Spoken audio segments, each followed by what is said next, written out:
Hello friends, welcome to forum Guruji YouTube channel. तो साथियों, इस वीडियो में बात करेंगे कि कपूरथला आरसीएफ अप्रेंटिस रिक्रूटमेंट 2025 के बारे में। जैसे आपको पता है कि आरसीएफ यानी कि रेल कोच फैक्ट्री कपूरथला में है, जो कि पंजाब में है। इसमें जो हर साल जो है अप्रेंटिस के लिए वैकेंसी आती है, जो इस साल भी आई है, जो कि 550 पदों पर जो वैकेंसी आई हुई है। 10th प्लस ITS के लिए आवेदन कर सकते हैं। आवेदन की जो अंतिम तिथि रहेगी वो रहेगी आपकी 7 जनवरी 2026। और फीस की बात करें तो जनरल ओबीसी और सिर्फ ईडब्ल्यूएस कैंडिडेट के लिए 100 रुपये फीस, बाकी के अन्य कैटेगरी के लिए कोई भी फीस यहाँ पर जो है रखी गई है। और एज लिमिट की बात करें तो 15 से 25 वर्ष के जो कैंडिडेट इसके लिए आवेदन कर सकते हैं। एज आपकी काउंट की जाएगी 7/1/2026 के अनुसार। बाकी आपका जो सिलेक्शन रहेगा वो आपके जो मेरिट बेस्ड के आधार पर रहेगा, जिसमें आपके जो 10th के मार्क्स और आपकी जो ITI के जो मार्क्स हैं वो यहाँ पर कैलकुलेट किए जाएंगे। ट्रेड वाइज वैकेंसी आप जो यहाँ पर जो देख सकते हैं, साइट का जो लिंक आपको डिस्क्रिप्शन में मिल जाएगा, या फिर आप जो गूगल में सर्च कर आ सकते हैं sarkarijobhubs.com। यहाँ पर आने के बाद आपको जो है इस वैकेंसी की पूरी इन्फॉर्मेशन दी गई है, तो यहाँ पर आप जो जरूर विजिट कर ले। अगर आप नोटिफिकेशन डाउनलोड करना चाहें तो यहाँ से आप जो डाउनलोड कर सकते हैं। तो और आवेदन करने के लिए आपको जो अप्लाई लिंक के आगे जो क्लिक का ऑप्शन दिख रहा है, इस पर आपको सिंपली क्लिक कर देना, जिससे कि आप जो अप्लाई पोर्टल पर यहाँ पर जो आ जाएंगे। फिर आपको जो है ठीक ओके पर जो क्लिक करना है, फिर रेल कोच फैक्ट्री पर जो क्लिक कर देना है। इसके बाद आपको जो है आई रीड पर क्लिक करना है और कंटिन्यू बटन पर क्लिक कर देना है। यहाँ पर आपको सबसे पहले जो रजिस्टर्ड बटन दिख रहा है, इस पर आपको सिंपली क्लिक कर देना है। फिर आपको जो टर्म एंड कंडीशन के लिए यहाँ पर एग्री करना होगा, तो एग्री करके आपको जो कंटिन्यू बटन पर क्लिक कर देना है। यहाँ पे फिर आपको जो अपना जो मोबाइल नंबर है वो आपसे मांगा जाएगा, तो आपको जो अपना मोबाइल नंबर है वो यहाँ पर फिलअप कर देना है और अपनी ईमेल आईडी यहाँ पर फिलअप करनी है। और अपनी ईमेल आईडी को जो है एक बार री एंट्री यहाँ पर आपको यहाँ पर जो टाइप करना होगा। देन उसके बाद आपको सबमिट बटन जो दिख रहा है, इस पर आपको क्लिक कर देना है। जिसके बाद आपके जो रजिस्टर्ड मोबाइल नंबर आपने फिलअप किया है उस पर एक OTP जाएगा, तो OTP को फिलअप कर देना है। और OTP फिलअप करने के बाद आपको जो है ये वेरीफाई OTP का जो बटन दिख रहा है, इस पर आपको क्लिक कर देना है। जिसके बाद आपका OTP वेरिफिकेशन कार्य हो पूरा हो गया है। अब आपसे आप जो पासवर्ड बनाने के लिए कहा जा गया है, पासवर्ड आप जो देख सकते हैं कि आपका जो पासवर्ड हो 8 से 16 कैरेक्टर के बीच में होना चाहिए। और आपको जो है अपर केस भी यहाँ पर जो अपर नंबर भी यूज करने हैं, और लोअर केस भी यूज करने हैं, और नंबर भी यूज करने हैं, और स्पेशल कैरेक्टर भी यूज करने हैं। तो कुल टोटल मिलाकर आपका जो पासवर्ड है 8 से 16 कैरेक्टर के बीच का होना चाहिए। पासवर्ड आपको कैसे बनाना हो आपको जब बता देता हूँ एक बार। आपको क्या करना है, जैसे कि आपका नाम अमित है तो जैसे AMIT और जो भी आप नंबर है आपको जो याद रहे, फिर जो स्पेशल कैरेक्टर को इस प्रकार भी आप जो बना सकते हैं, जो आपको सुविधाजनक आपके जो रहे वो आपको जो बना देना है। और उसके बाद आपको क्या करना है वो मैं आपको बता देता हूँ। उसके बाद आपको जब अपना पासवर्ड बनाने के बाद अपना पासवर्ड को यहाँ पर फिलअप कर देना, पासवर्ड कंफर्म करना है और सबमिट बटन पर क्लिक कर देना है। जिसके बाद आपको शो करा दिया जाए कि आपका जो रजिस्ट्रेशन सक्सेसफुली यहाँ पर हो गया है।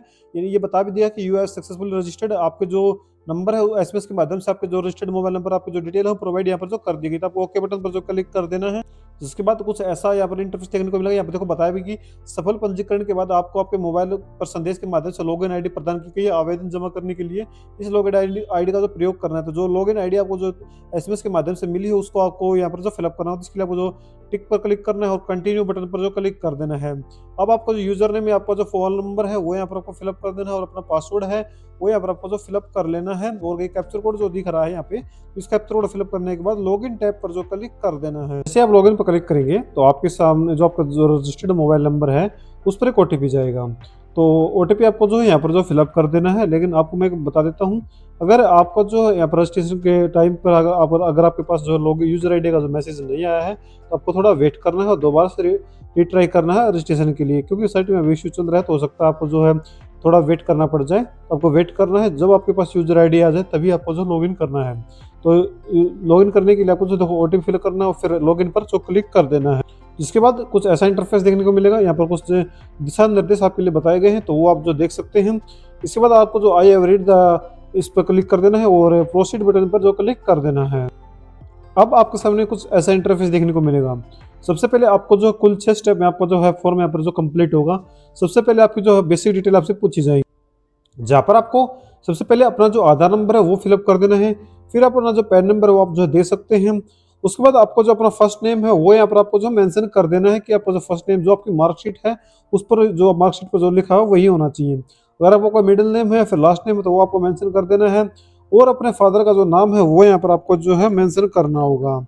उसके बाद आपका फादर का कोई लास्ट नेम है तो वो भी आप जो मेंशन कर सकते हैं। उसके बाद आपसे कैटेगरी पूछी जाएगी, तो जो कैटेगरी आपकी है वो यहाँ पर आपको चूज कर लेनी है। जिसके बाद आपको कन्फर्मेशन के मैसेज भी दिखाया जाएगा, तो आपको जो ओके पर क्लिक कर देना है। फिर अपना जो जेंडर है वो यहाँ पर सिलेक्ट कर लेना है, और एक्स सर्विसमैन अगर आप हैं तो जानकारी दें, अन्यथा नो पर जो क्लिक कर दें। इसके बाद आपसे पूछा जाएगा कि क्या आप जो है PWD कैंडिडेट हैं, अगर है तो जानकारी दें, नहीं तो नो पर जो सिलेक्ट कर दें।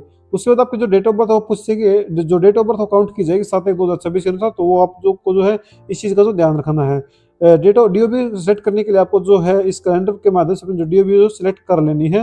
तो जैसे आप अपनी डीओबी सेलेक्ट करेंगे तो आपको तो एज कैलकुलेट करके भी यहाँ पर जो बता देगी कितनी एज आपकी अभी है। इसके बाद आपको अपनी जो ट्रेड है वो सिलेक्ट करनी होगी। Choose trade ITI only NCVT candidate इसके लिए जो आवेदन कर सकते हैं, यानी कि आपकी जो ट्रेड है, आपकी जो आईटीआई है बेसिकली वो एनसीवीटी से ही होनी चाहिए। जिसके बाद आपको अपनी जो सिलेक्ट यहाँ पर जो कर लेनी है, जो भी आपकी यहाँ पर ट्रेड है वो सिलेक्ट कर लेते हैं। उसके बाद आपको पूछा जाए कि matric pass with science subject, अगर आपने की है तो आप जो यस कर देना है, और नहीं किया तो आप नो पर सिलेक्ट कर सकते हैं। उसके बाद आपका जो पूछा जाए कि आपने किस बोर्ड किस स्टेट से पास आउट की है अपनी, वो आपको सेलेक्ट कर लेना, आपने जो 10th आपकी किस पास आउट से की है, और सॉरी किस स्टेट से की है। उसी प्रकार आपकी जो आईटीआई पूछा गया है कि आईटीआई आपने किस स्टेट से पास आउट की है, तो वो आपको यहाँ पर मेंशन कर देना है। उसके बाद अगर आपके स्लिप को निशान है तो वो आप जो है यहाँ पर बता सकते हैं। अगर कोई निशान नहीं है तो सिंपली आपको जो 9 मार्क्स यहाँ पर जो है, फिर आपसे पूछा जाएगा कि आप जो है एक आरसीएफ एम्प्लॉय हैं, तो अगर आप हैं तो यस करें और अपनी जो जानकारी हो यहाँ पर जो भर देनी है। अगर आप जो नहीं है तो नो सिलेक्ट करें और अपना जो एक्सचेंज नंबर है वो यहाँ पर जो भरना होगा। अब बात आती है कि आपको जो एक्सचेंज नंबर क्या है और कैसे पता करें आपका एक्सचेंज नंबर, तो जानकारी बता देता हूँ मैं। आप नोटिफिकेशन में आएंगे तो यहाँ पर देखो एक चीज़ मेंशन की गई है कि जो है इस भर्ती में जो है अगर आप जो आरसीएफ एम्प्लॉय के जो कैंडिडेट यानी बच्चे हैं, तो आपको जो एक्सचेंज में अपना नाम दर्ज करवाने की जरूरत नहीं है। अगर आप जो है आरसीएफ एम्प्लॉय के बच्चे नहीं हैं तो आपको जो अपने नज़दीकी एम्प्लॉयमेंट ऑफिस होता है यानी रोजगार कार्यालय, वहाँ पर अपना जो रजिस्ट्रेशन यहाँ पर जो करवाना होगा। जो रजिस्ट्रेशन आपको करवाना है उस टाइम पर आपको जो रजिस्ट्रेशन नंबर दिया जाएगा एम्प्लॉयमेंट ऑफिस की तरफ से, यानी कि एम्प्लॉयमेंट एक्सचेंज की तरफ से। हरियाणा में जैसे है कि रोजगार कार्यालय जो होते हैं हर डिस्ट्रिक्ट में, उसी प्रकार जो है हर स्टेट में होते हैं ये, तो वो अपना एक्सचेंज नंबर आपको वहाँ से मिल जाएगा, तो वो आपको जो है यहाँ पर नोट डाउन कर लेना है। तो वो आपको जो यहाँ पर जो है भरना होगा। आप जो अपना आपका एक्सचेंज नंबर है वो यहाँ पर फिलअप करना है, और उसके बाद आपको जो अपना स्टेट है वो यहाँ पर जो सिलेक्ट कर लेना है, और सेव बटन पर जो है क्लिक कर देना है।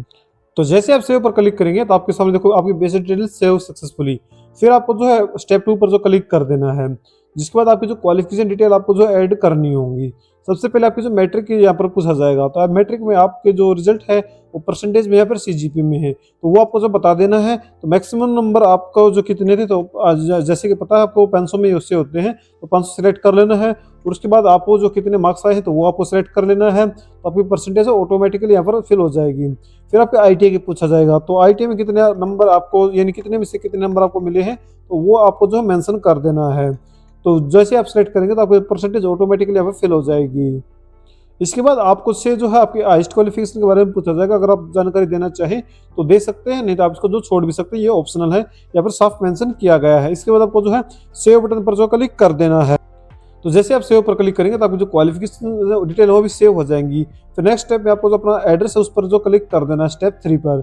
यहाँ पर आपको जो अपना एड्रेस है वो यहाँ पर जो फिलअप करना होगा। तो जैसे आप अपना एड्रेस यहाँ फिलअप करेंगे फिर से आपको जो सेव बटन पर क्लिक कर देना है, जिससे कि आपका जो एड्रेस है वो सेव सक्सेसफुली हो जाएगा। इसके बाद स्टेप 4 पर आपको जो क्लिक कर देना है, जहाँ पर आपको अपना जो फोटो है और अपना जो सिग्नेचर है वो अपलोड करना होगा। और फोटो का जो साइज है 20 से 50 KB के बीच में होना चाहिए, और सिग्नेचर का साइज 10 से 20 KB के बीच में यहाँ पर जो होना चाहिए। और बैकग्राउंड है वो लाइट होना चाहिए, साफ पेंसिल यहाँ पर जो किया गया है।